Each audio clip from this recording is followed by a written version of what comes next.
Bonjour à tous, merci d'être là. Nous allons avoir une petite présentation pendant 30 à 40 minutes sur ce vaste sujet, rééducation, réathlétisation et activité physique, les nouveaux enjeux. Tout d'abord, je vais me présenter, Pierre-Jacques Dachary, j'ai 53 ans, 3 enfants, ça fait 28 ans que je suis sur le marché du fitness.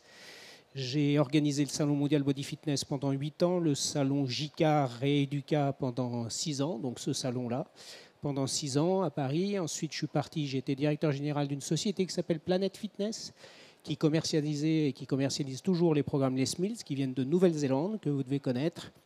C'est des cours qui se trouvent dans une majorité de salles dans le monde aujourd'hui, comme le Body Pump, le RPM, Body Balance, Body Attack, j'en passe et des meilleurs.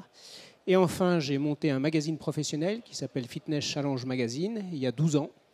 Puis un congrès professionnel à destination des managers de clubs de fitness, il y a 10 ans. La 10e édition était à Aix-en-Provence le 13 et 14 juin dernier. Et donc, je suis, comme vous pouvez l'imaginer, très proche du milieu de la kinésithérapie, de la rééducation et de la réathlétisation, puisque tout l'objectif de cette présentation, c'est de vous expliquer que les frontières sont de plus en plus poreuses, évidemment, et que normalement, si vous êtes très intéressé par l'activité physique, c'est un marché qui va de plus en plus se développer pour vous. C'est un marché d'avenir. La dernière enquête McKinsey 2022 du célèbre cabinet dont on a déjà entendu parler maintes fois promet une explosion exponentielle du marché du bien-être qui comprend bien évidemment l'activité physique, qui comprend aussi les vêtements connectés, la nutrition, le well-being, la santé mentale, etc., etc. Nous allons aller de plus en plus dans cet univers-là. Donc c'est vraiment un marché qui doit être extrêmement porteur pour vous. Alors évidemment, vous avez vos patients. L'idée ici, c'est de faire aussi de la prévention, c'est d'accompagner vos patients sur de la prévention, sur de la réathlétisation. Est-ce que ça va pour vous? Parfait, on y va. Donc, la sédentarité en France. Là, j'enfonce des portes ouvertes, vous savez ça aussi bien que moi, des statistiques alarmantes. 95% de la population française adulte est exposée à un risque de détérioration de sa santé par manque d'activité physique. Seuls 5 à 6% de la population française pratique régulièrement une activité physique. Je vous rappelle que l'activité physique, ça n'est pas de faire un tennis le week-end pendant 2 heures et de se mettre sa race, ni d'aller faire un footing pendant 1h30 le samedi matin et ne rien faire de la semaine. L'activité physique, c'est de l'activité physique régulière, quotidienne. C'est le seul, si vous voulez, impératif à ce qu'il y ait vraiment des avantages à faire une activité physique. Donc, il faut le faire très régulièrement. Alors ensuite, une fois qu'on a dit ça, une fois qu'on sait qu'on est dans si vous voulez, une époque qui est très compliquée, il y a l'impact sur la santé, bien évidemment, de la sédentarité. L'impact sur la santé est énorme. On a de plus en plus de maladies chroniques liées à l'inactivité. Donc l'obésité, bien évidemment, le surpoids, le diabète, les risques cardiovasculaires. Comme je vous l'ai dit en préambule, j'ai 53 ans.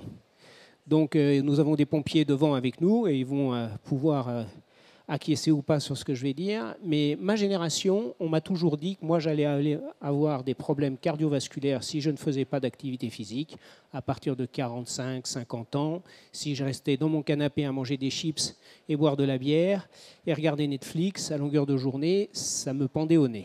Ça, c'est ce qu'on me disait à moi. Ce qu'on dit aujourd'hui et ce que dit le professeur François Carré, qui est cardiologue du sport, qui est aujourd'hui très très sensibilisé à l'activité physique, il me dit, Pierre-Jacques, dernièrement, le problème c'est que c'est tes enfants à 30 ans qui vont avoir des problèmes cardiovasculaires. Si à 30 ans, j'ai un fils de 21 ans, mon fils aîné, si à 30 ans, on lui dit « parce que tu ne fais pas assez de sport, pas d'activité physique, eh ben, on va te poser des stents, ou alors tu risques d'avoir d'autres soucis eh ben, », c'est quand même dramatique. Il y a certaines études aujourd'hui qui ont été faites qui montrent que la génération de mon fils, qui a 21 ans aujourd'hui, je vous le rappelle, a peut-être une espérance de vie plus faible que la mienne. C'est un truc de dingue. En 2024, on arrive à inverser cette courbe. C'est quand même un truc incroyable. Donc, il faut bien se rendre compte que là, on a affaire à un tsunami sur la santé. Et il faut vraiment en prendre conscience. Les risques musculo-squelettiques, vous les connaissez comme moi, vous les voyez tous les jours, mieux que moi, pardon, vous les voyez tous les jours arriver dans vos cabinets ou vos futurs cabinets. Donc ce sont évidemment tout ce qui est mal de dos, mal de hanche, mal de genoux, etc., etc. Tout ce qui est lié évidemment au surpoids.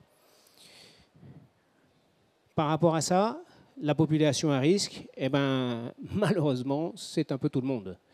Aujourd'hui, c'est un peu tout le monde et il y a un vrai problème, bien évidemment, avec les enfants et les ados qui ne font pas de sport, même s'il y a des actions qui sont mises en place pour qu'ils fassent du sport régulièrement. La dernière action a été 30 minutes de sport par jour, vous l'avez vu, dans les écoles. Donc, il faut continuer dans ce sens-là. Le sport, c'est une éducation comme tout le reste. Quand on vous dit qu'il faut faire un petit déjeuner équilibré le matin, c'est de l'éducation. Le sport, c'est de l'éducation.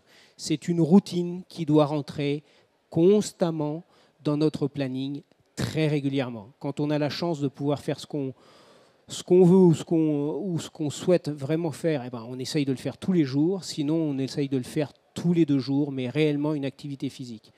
C'est pas forcément aller courir, c'est pas forcément aller jouer au tennis, c'est pas forcément aller dans un club de fitness. C'est peut-être aussi faire 1 heure de jardinage pour ceux qui ont la chance d'avoir un jardin. C'est peut-être faire 1 heure de marche. C'est peut-être faire du renforcement musculaire tout simplement chez soi sur son tapis de salon. C'est faire du gainage. C'est faire toutes ces choses-là qui sont primordiales pour bien et mieux vieillir.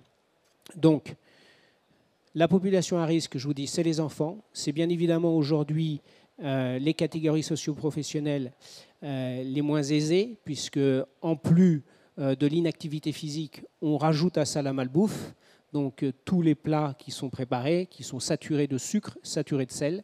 Donc là, c'est un vrai drame pour les gens qui ne cuisinent pas.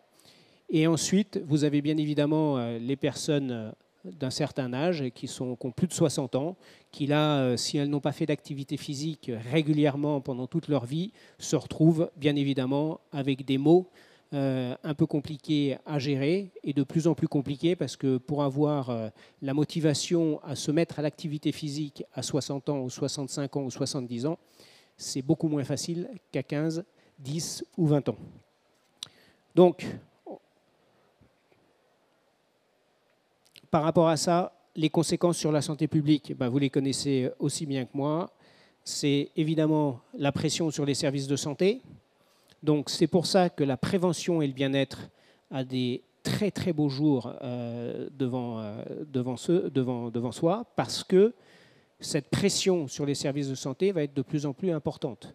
Donc il va falloir bien essayer de gérer ça. Et la meilleure façon de gérer ça, c'est qu'il n'y ait personne qui arrive à saturer les services de santé. Pour qu'ils ne saturent pas les services de santé, il faut qu'ils soient en bonne forme. Donc la prévention, c'est quelque chose qui va être de très important. Par rapport à ça, vous avez le coût pour la société, qui est un coût énorme pour la sécurité sociale, tous les soins qui sont prodigués de plus en plus. J'ai pour habitude de dire, puisque je suis dans le domaine du sport et plus particulièrement des clubs de fitness, j'ai pour habitude de dire que le sport, c'est bien évidemment le meilleur antidépresseur naturel. Rien de mieux que d'aller prendre ses baskets, aller courir 20 minutes plutôt que de bouffer un cacheton.